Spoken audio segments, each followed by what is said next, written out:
Welcome, people of Earth. I am Captain Foley of Trekyards. And I am Connor Coggins. I'm from the past. I'm just me. I'm surprised by this unusual intro without any warning. But you should know that every time you come here, there's always a great intro. Discovery, Season 3, Episode 3. What is theoretically the true start of the adventure, as we've got past the introduction chapters. I'm not sure what to think about this one. It was okay. It felt Star Trek for sure. There's a lot in it that didn't make a...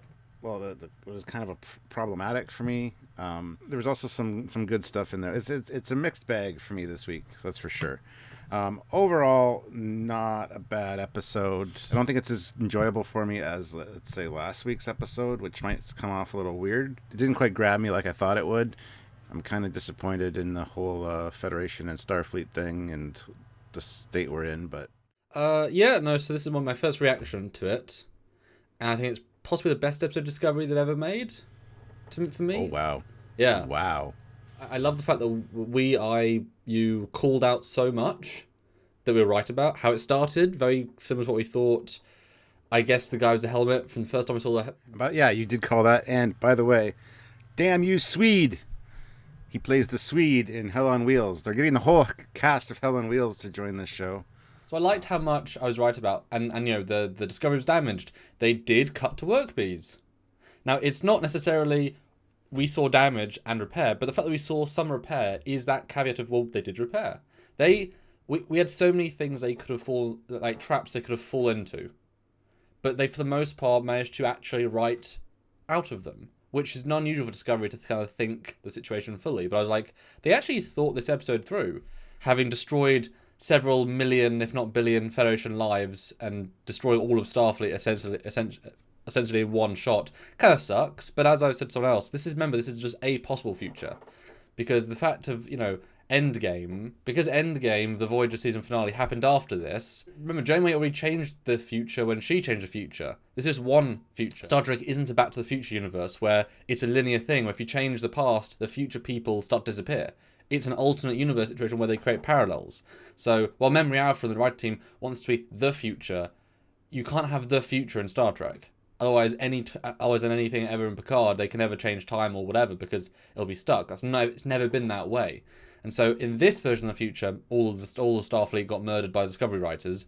That sucks. But at the end of the day, in 5-10 years, if a new team of writers want to come in and undo it, they can, as Discovery's undone lots of things. It hasn't hit me in the same way because it's so abstract and so changeable. But apart from that, I really liked the Earth stuff. I liked how they dealt at the end with the Raider people. I thought that was so tremendously Starfleet.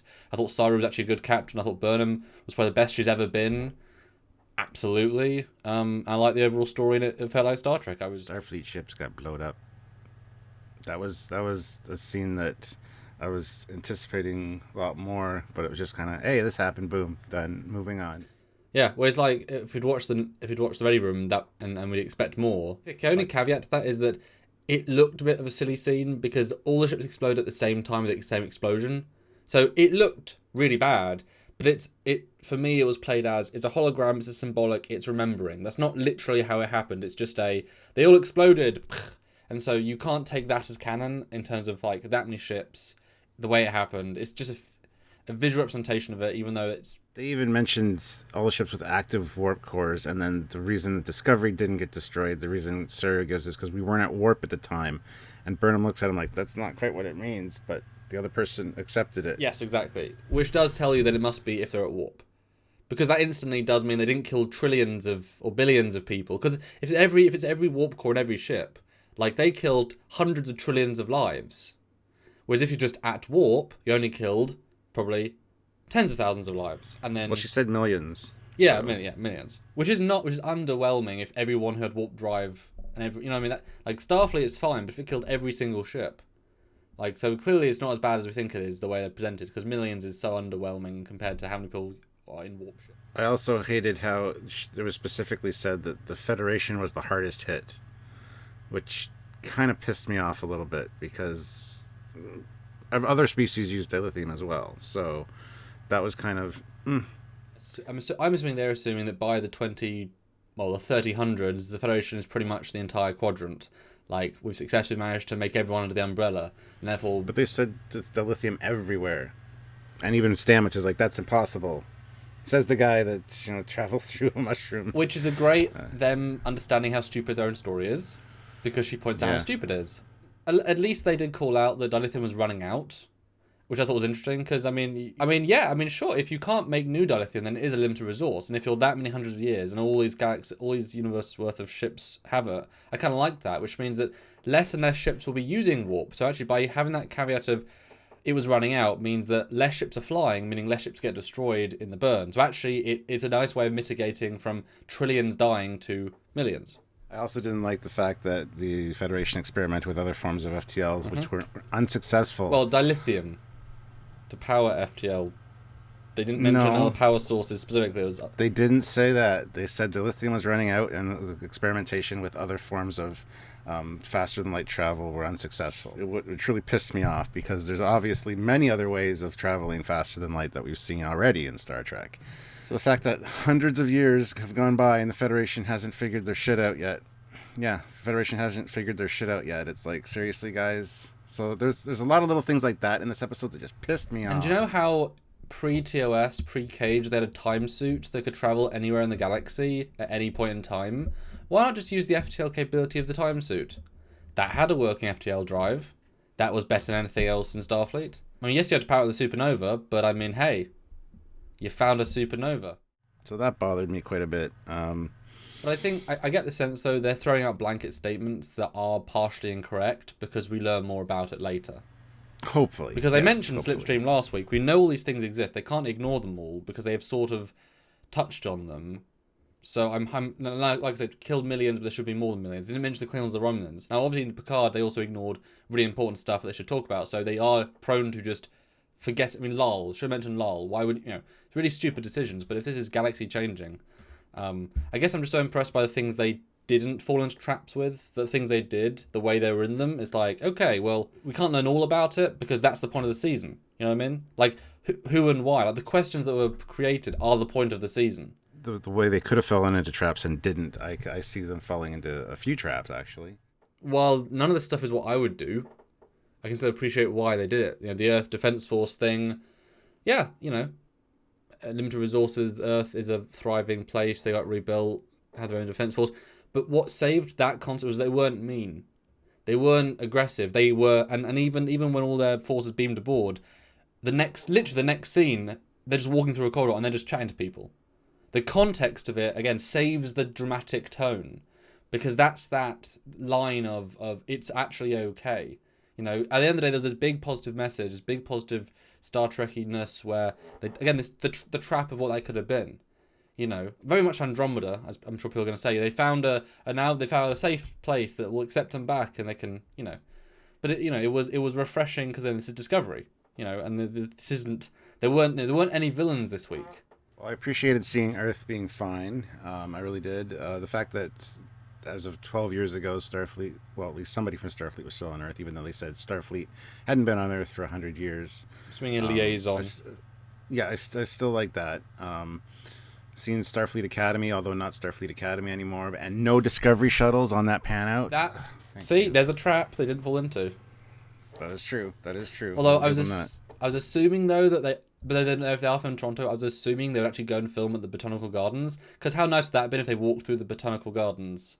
And it's like, they literally, it's like, they didn't obviously, they couldn't obviously, but would have been nice. It was filmed at a park in Toronto somewhere, but yeah, and the tree was CG obviously. I did have a little bit of an issue with them spore jumping into Saturn and Earth not being able to detect that at least, because, and then also the Titan issue. Titan is a moon of Jupiter, and also, why was the guy wearing a mask, a helmet, when he just should have said, I'm a human, please help me?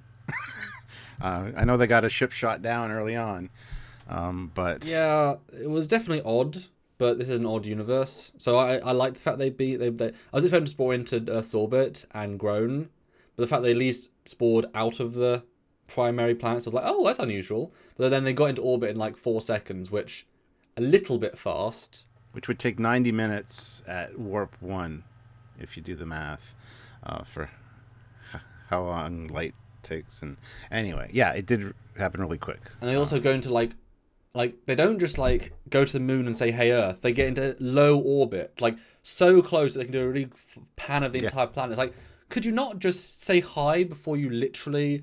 It's like going to your doorstep and put your nose on the door, and it's like, "Hello," rather than phoning in beforehand. So that was a bit daft, especially if you spored out of Jupiter. Although, given the fact they had not scanned Earth, they only thought they had a scanning range up to Jupiter because it was Discovery era. Although it's still not, that's definitely not far enough, given the fact that Discovery was able to scan a cloaked Klingon ship past the Klingon border into the Klingon space, and it was cloaked. So if that ship can scan several hundred light years away, or whatever, or, dozen light years away, whatever. And the mask thing, yeah, was a bit odd. Although they needed the reveal.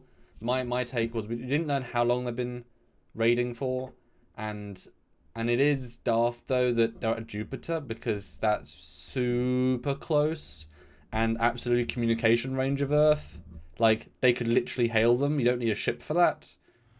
Yeah, I think Alpha Centauri or something, like one of the first outposts, would have been better, for sure. No, I was absolutely waiting for Centauri, or some clever name. Or like Titan Espagorius, it was named after Titan, would have been kind of cool. Yeah. But I guess the mask was just the first ship died, and then they thought, well, I guess we'll become pirates then, and we need to look scarier. Because they don't want to have to fight. Because they didn't open fire at any point. Like, the ships didn't actually... There was actually no firefight, which I thought was quite nice. I think they tried to cover it up with don't open communications. We know our enemy. Well, dialogue is a good way to... No. Trust us. Don't do it. It's like they just stopped talking to them. But the guy still has the mask. He's still communicating, at least with Book and Michael. You'd assume that they would try to... the Earth Defense guys knew his name. They knew that the Raiders were there for that purpose. So it just doesn't make sense, considering that they were humans. You'd maybe want a little help from Earth. And I understand your ship got shot down, but communication is key. And then Michael and Saru talk it out, do the Federation thing, and you got the little Star Trek music cue there, which is great. So yeah, no antagonist was a strength for sure. I'm guessing they would pirate people outside of Earth's system, I guess, and therefore not home base, because you can't just attack Earth. Clearly, that was a rare thing for them to do. So they had to attack ships going back and forth. Although, wouldn't they be able to detect that the Titan ships were clearly old Federation designs? Because they succeeded 100 years ago, and even with that, the technology, they wouldn't be able to build, like they talked about how destroyed their environment was. I doubt they have massive shipyards on their planet, on their moon. So their power signatures would be Federation. Either way, like, they'll use exactly the same standard power sources, so they should easily be detectable. It would have been kind of nice to have that caveat. Unless, obviously, they stole the ship from aliens, but there's also, like, 4 of them. So it's kind of... But you don't know the history, if it's been 80 years, and they... it's a longer story than just whatever. But yeah, they should just... Oh, they said communications are blown out. They did say that when the reactor got destroyed. And Book also said, too, that these raiders aren't like the ones we've been dealing with. They're much more beat up and not taken care of. Burnham mentions, welcome to New Quadrant. So I guess they did go to Terralysium's quadrant, even though she said I've messaged Terralysium, which means they didn't go there, which means her Red Angel suit did miss Calculate's location, even though it was perfect every time. I called it. That wasn't Terralysium. Yeah, I know. But at least they said a different quadrant, because they were meant to go to a different quadrant, and that was... But then if this universe is so dark and drastic, why would Book want to give up everything he knows, all of his friends, just go to a different quadrant where it's unknown? Like, I know it's for Burnham, but I wish they'd made a note of, like, you can't ever get home without them. Well, he does say it's a new start, and she says that as well. New start with nobody after you in this quadrant. And yeah, knowing that the Discovery has a spore drive that can get him back home if he needs to, I mean...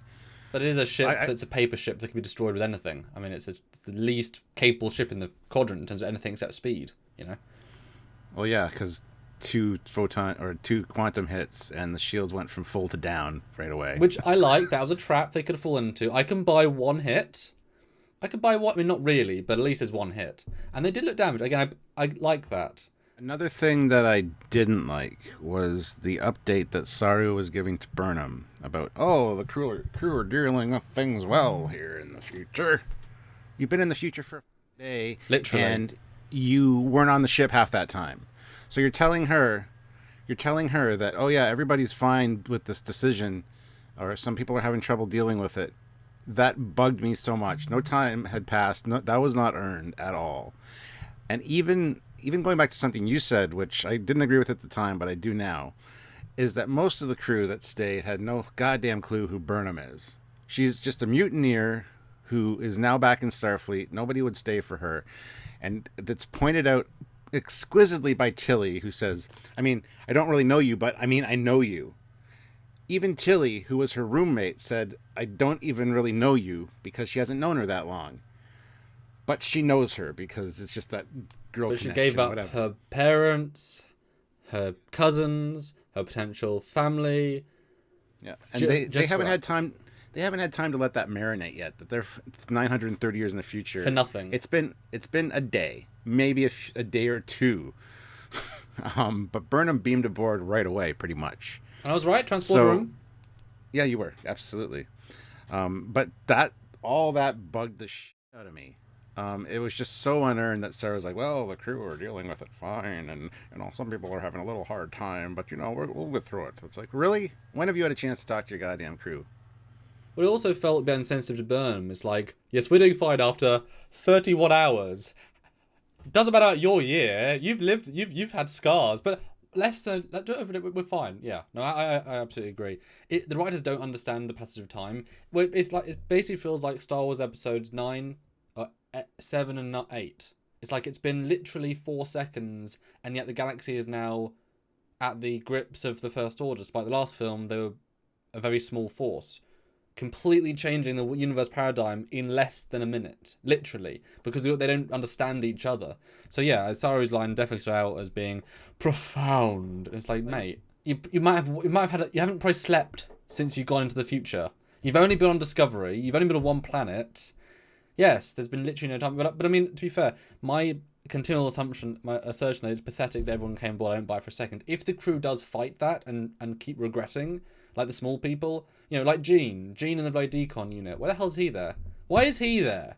Do you tell me he loves Burnham so much that he would give up everything in his life? That's why I said skeleton crew. There should have been 10 people max. He was one of the ensigns or non-enlisted that didn't have a choice. They weren't given the choice. You want to stay back? No. Just the officers have that choice. You guys are here because that's your goddamn job. You're coming with us regardless. Because especially as Burnham wasn't even there for most of season 2. So all she was with the crew for about a year in season 1, in which she was doing secret projects for the captain and kind of being dodgy, whatever. And then she wasn't there for most of season 2. So she knows maybe. They still spent a year with her, year and a half, max. About everything. So if they hark on the fact that it's a bad decision, and then same with Saru being captain, it's like, no, Saru, you've earned this.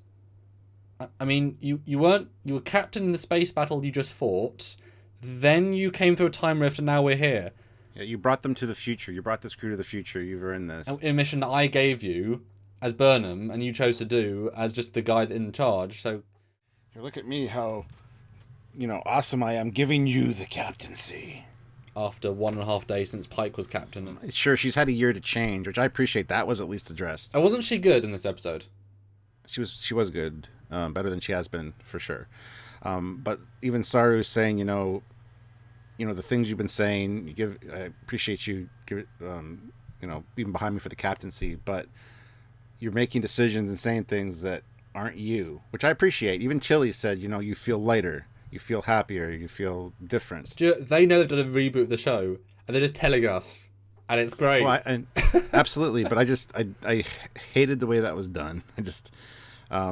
And Saru, I mean, this was pointed out by Joe, one of our admins on Facebook. I want to give him credit for this. When we were talking in the group chat, he said the whole "will you be my number one" thing kind of takes it away, the special nature of the Picard and Riker dynamic.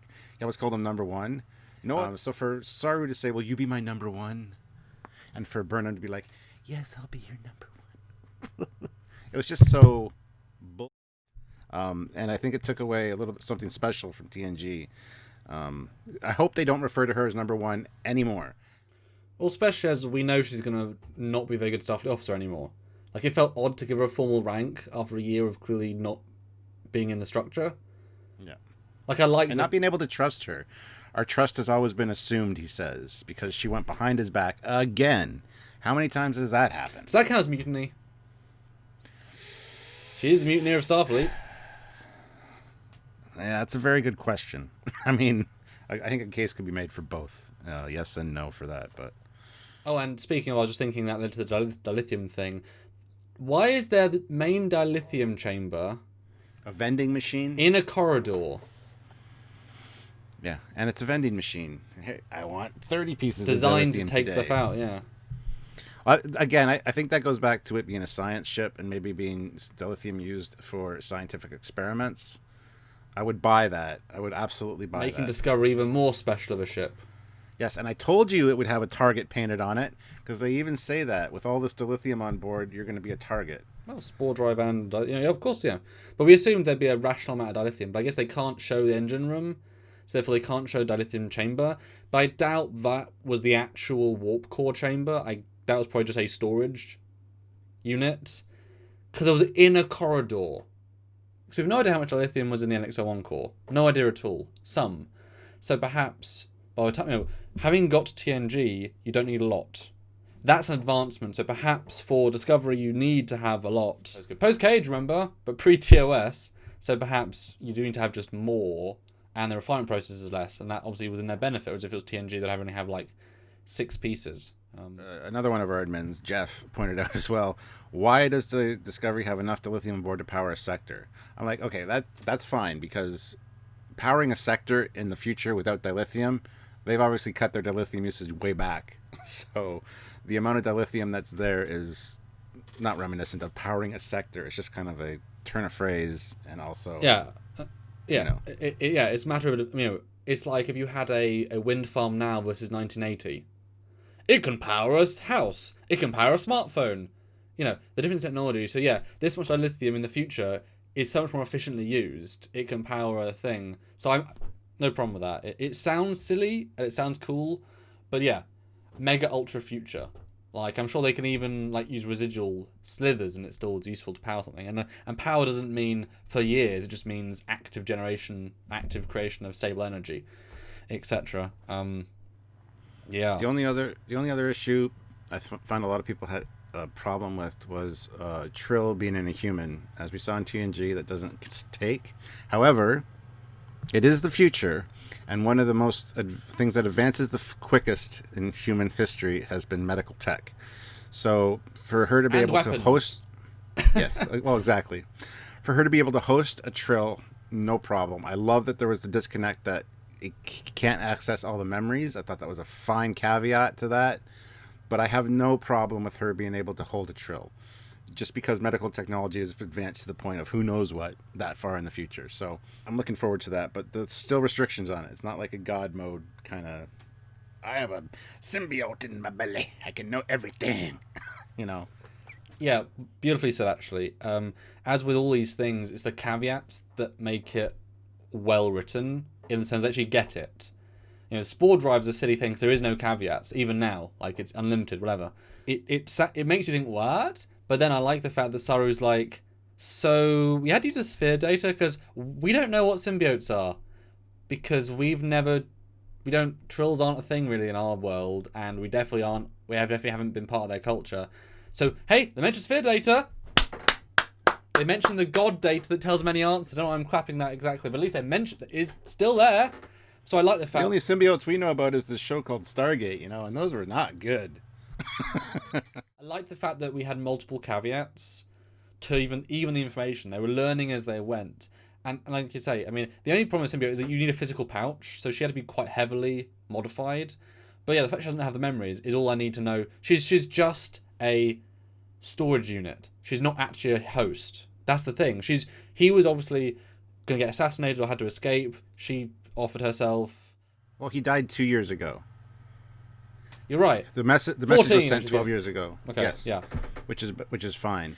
There's even an episode of Enterprise where a being from the future is in the sickbay, and Phlox scans him and says he's got a mix of a whole lot of DNA because it's the future. There's been a lot of inbreeding. There's been not inbreeding, but species combining. So the fact she probably doesn't have completely 100% human DNA, there might be some Trill in there might be Vulcan, there might be, it's the future, so she can be anything, and that could be another thing that makes that easier, because even Vulcans and humans couldn't have offspring until Phlox, modified it a little bit, and then after a couple successive generations, it becomes easier. It just becomes, so I have no issues with her being able to host that symbiote. It's not just the future, it's the mega future, as I often refer to it. It's like the fact those caveats make it okay, and it definitely was an interesting reveal. And the fact that we're going to meet a Trill Admiral is kind of cool. I mean, obviously, the symbiote, so not really the Admiral, but, partial memories is kind of fun. Yeah, I mean, it's a good stepping stone to the future. If you guys want to hear more of our thoughts and more in-depth scene-by-scene analysis where we point out the flaws and the good things about this episode, by all means, check out our live review tonight at 5 p.m. Eastern Standard Time, which is at 9 p.m. GMT. So check it out. We'll break it down scene by scene. You guys have your voice as well. You can jump in, give us your thoughts, give us your theories, give your comments. We'll read them and talk about them. And it's always fun to do that. So make sure you're subscribed to the channel and you got the notification bell icon on so you don't miss any of these live discussions. And, make sure you hit like on the video as well. This one and the live when you get there. And the small side videos we do, because we don't just cover this in live content or review content, we look at subtopics, analyze them, discuss them, find secrets of the future. So do watch those, like and subscribe for those as well. Obviously they're all free, so do enjoy. But if you want to support us financially, then we really could do with it. Each month is a struggle, a journey for us, and if you can help us on Patreon, that's a great monthly way. You can join the YouTube channel, just find the join button on our channel. But each month makes a big difference. Super chat during the lives, again, mega super useful. And just PayPal if you want to do a one-time simple donation with a message, because you can put a message at trekyards@hotmail.com. That is the PayPal. Any and all are appreciated, and if not, just the free way, the like and subscribe does make a difference too. So until next time, guys, which I'll be later today, tune in for that. I'm Captain Foley. And I'm Con. See ya. Bye, guys.